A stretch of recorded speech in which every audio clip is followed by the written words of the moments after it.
Miren lo que yo voy a hacer. Voy a borrar todas estas variables para arrancar con el cuadro limpio, ¿cierto? Me ubico en la función objetivo, voy a abrir la ficha Solver y aquí me sale. ¿Listo? Esto es lo mismo que ya he programado, no le voy a cambiar nada, solamente digo resolver. Listo. Ahora, quiero que observen esa ficha que me sale allí, qué cosas dice. Dice, Solver encontró una solución. Se cumplen todas las restricciones y condiciones óptimas. Conservar solución de Solver. Pilas a donde me voy a ir. Mano derecha arriba.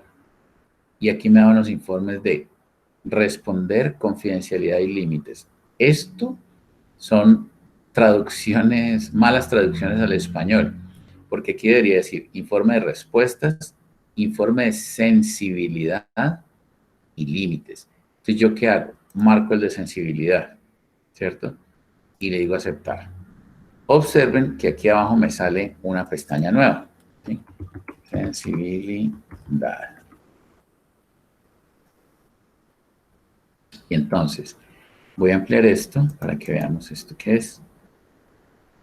Acá hay dos secciones, miren, celdas de variables y restricciones. En este instante me interesa la tabla donde están el análisis de sensibilidad de las restricciones, ¿cierto? Y miren qué es lo que está haciendo. Nosotros tenemos 1, 2, 3, 4, 5, 6, 7, 8, 9, 14 restricciones, ¿cierto? Entonces, el análisis de sensibilidad va a considerar 1, 2, 3, 4, 5, 6, 14 restricciones. Ahí está. ¿Qué es lo que hace el análisis de sensibilidad? Él me va a mostrar cada renglón corresponde a una de estas restricciones. Cada renglón corresponde a una de estas restricciones. ¿Listo? Y lo que quiero mostrarles, la parte más importante, la definición más importante es esta, el precio sombra. ¿Sí? Acá todo esto también son malas traducciones al español porque están casi todas al revés. O sea, están como cuando antiguamente en las películas de vaqueros los indios americanos hablaban todo mal. Yo querer, no sé qué, final, valor, sombra, precio. Esto aquí es al revés, esto es valor final.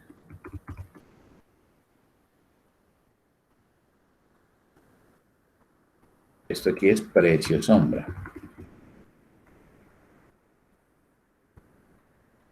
Restricción a la derecha, aumento permisible y reducción permisible.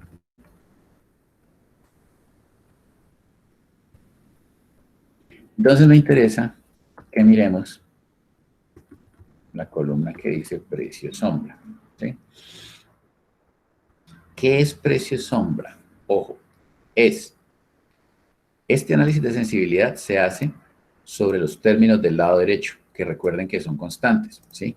Todos estos términos del lado derecho corresponden a alguno de los tiempos de ejecución que son parámetros y que yo los tengo todos allí en la tabla de las constantes que está al lado izquierdo en la hoja de cálculo, ¿sí?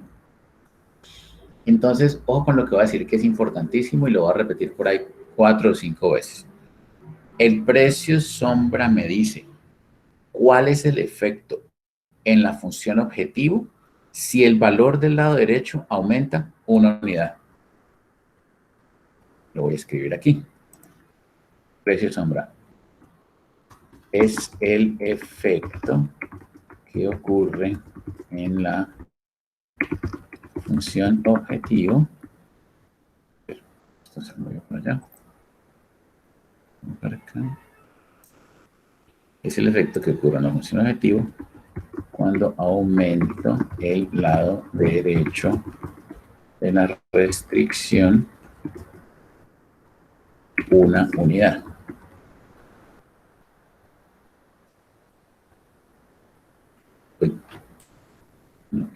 Voy a cambiar el color de la letra. Allí.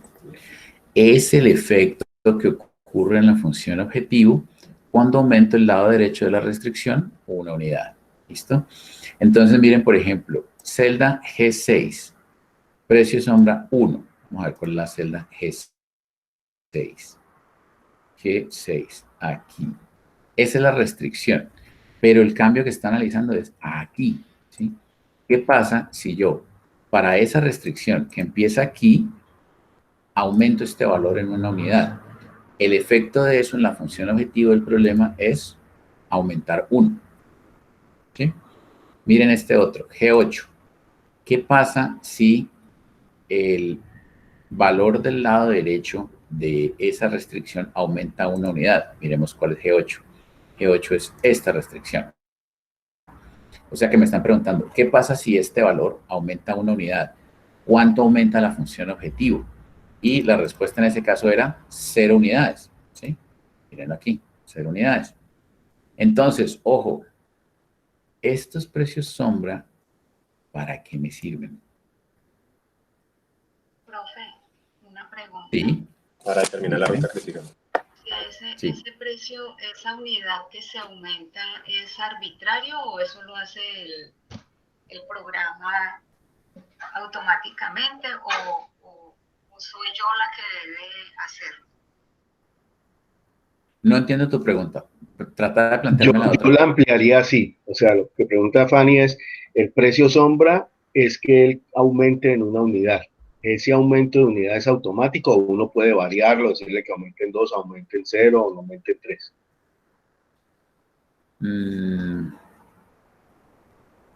No, esto, si ustedes vieron este informe, no lo generé yo. Esto lo genera automáticamente el programa. Y siempre se hace aumentando 1. O sea, él automáticamente aumenta 1.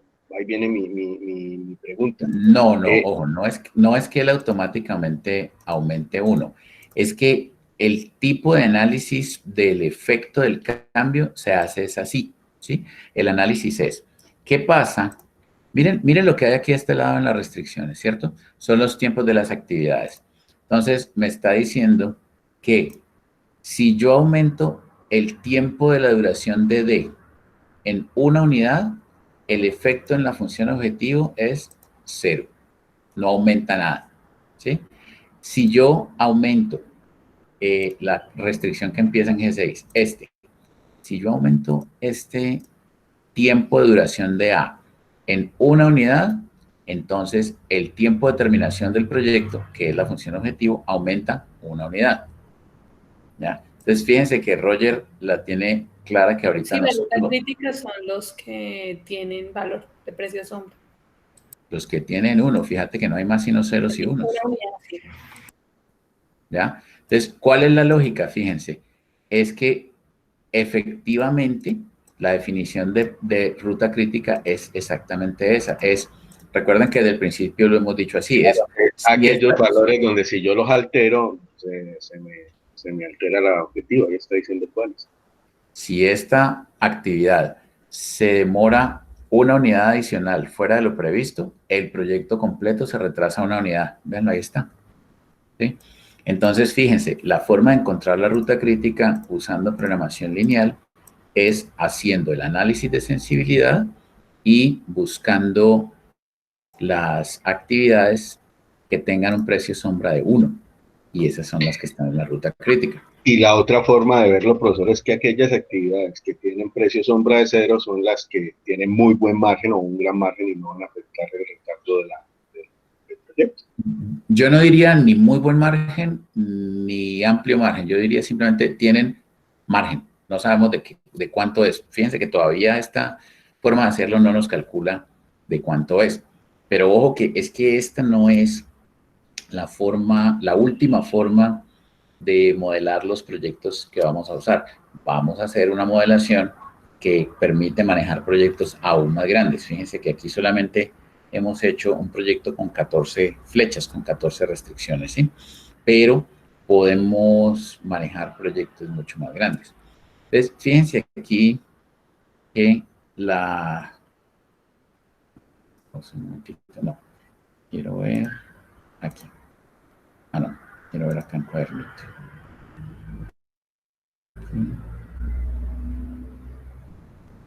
Si podemos copiar esto más abajo para que marquemos la ruta crítica.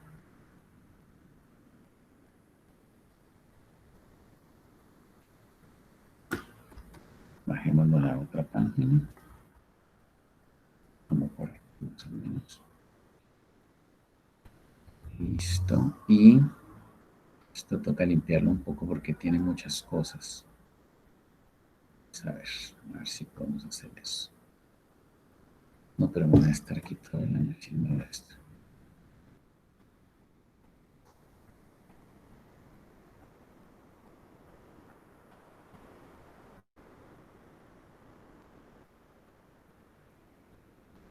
Una pata de... Uy, otra pata. Oh.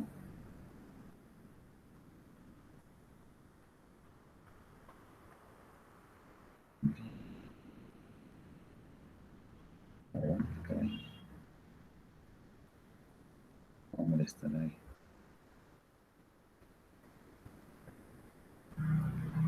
Quiero limpiar el gráfico para marcar la ruta crítica en él. Pero aquellos lugares donde sea problemático borrar, pues no los voy a molestar. ¿Perdón? Listo. Y este. Bueno, entonces, vamos a ver en Excel. Me dice que la ruta crítica es A, B, D, F. A, B, D, F. Voy al cuadernito. A, B, D, F. ¿Por qué F?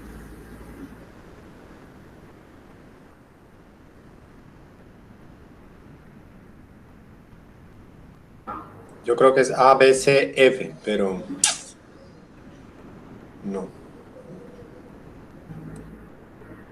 No, espérate. Paciencia. ¿Okay? Esta es G9. G9. Ah, bueno, marquémoslas aquí, mejor, superior. Esto sería G6, G7, G9. G6, G7, G9. Estas son las que están en la ruta crítica. Creo que ahí no estás como marcando como no los puntos, los nodos, sino como las flechas. Entonces por eso te coges las flechas así. G11, G11, G14, G15, G11, G14, G15,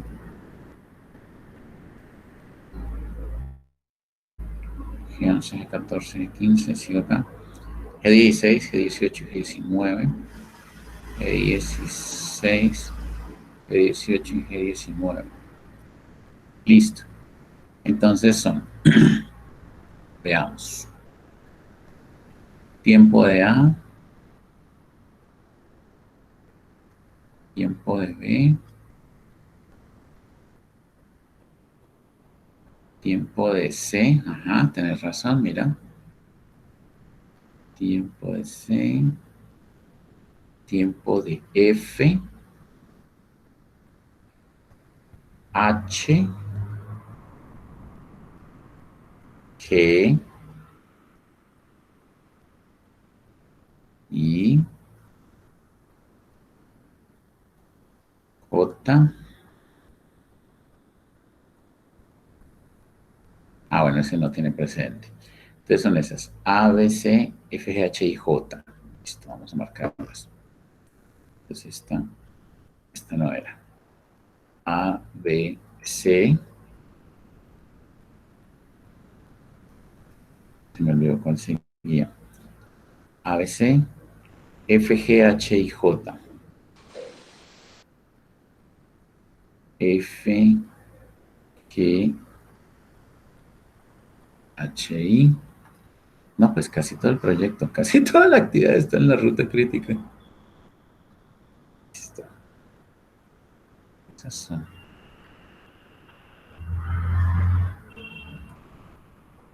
Listo. Uf, ahí sí. Tenemos ese fenómeno de doble ruta crítica, ¿no? ¿Sí lo ven? A, B, C, F, H, G, I, J. ¿Listo? Bueno. Y eso es. Entonces, este esta forma de hacer las cosas nos sirve para encontrar cuándo deben hacerse las actividades y cuáles actividades están en la ruta crítica, pero teniendo mucho cuidado la forma de hacerlo acá, porque y tenemos que ir a verificar las celdas de donde están, a qué tiempos corresponden. Y los tiempos son los que me dicen qué actividades están en la ruta crítica. ¿Listo? En este caso también nos dio una ruta crítica doble. Aunque, si ustedes se fijan, realmente G es la única actividad adicional que no está pues como en una sola línea, o H. Es decir, yo podría ver una sola línea como A, B, C, F, G y J, o A, B, C, F, H y J. ¿Listo? O sea que aquí las dos rutas críticas tienen esta diferencia solamente. Son estas actividades G y H. ¿Listo? Bueno, entonces, recapitulando. Para hacer este tipo de planteamiento con programación lineal, hacemos una tabla donde tenemos las actividades, tenemos sus tiempos, que son parámetros, tenemos las variables, que en este caso van a ser seleccionadas o se les va a dar valor el propio solver, ¿cierto? Y en las restricciones vamos a plantear estas 14 restricciones que ya habíamos hecho a mano. Cada restricción, recuerden, corresponde con una flecha del modelo. Y el planteamiento lo vamos a hacer de esta forma, ¿sí? XG menos XF, es decir, fíjense, la que me interesa menos la predecesora mayor o igual que el tiempo de la que me interesa, ¿sí? Y luego miramos, hacemos un informe de sensibilidad y miramos dónde están los precios sombra. Los precios sombra, volvemos acá, identificamos a qué casillas corresponden, y esas son las que están marcadas aquí con letra roja, y esas son las que hacen parte de la ruta crítica, son los tiempos de esas actividades, o sea, son esas actividades que estén aquí, no estas de acá, no estas de la izquierda, son las de la derecha, y yo puedo verificar a qué tiempo corresponden y por lo tanto a qué actividad corresponde. ¿Listo? Esa es la forma de hacer esto. Entonces, ahora miremos las cosas que hicimos ayer. Déjenme mirar aquí los ejercicios. Profe, una pregunta. Sí. Las otras celdas del informe, ¿qué información relevante tendría yo del proyecto? ¿Para qué me servirían? Para lo que estamos haciendo aquí, no sirven para nada particular. Eso para otros tipos de problemas de programación lineal sí tienen diferentes usos, ¿sí? Pero para estos que estamos haciendo, realmente no tienen como nada particular, nada pues que nos aporte mucha información adicional. Ok.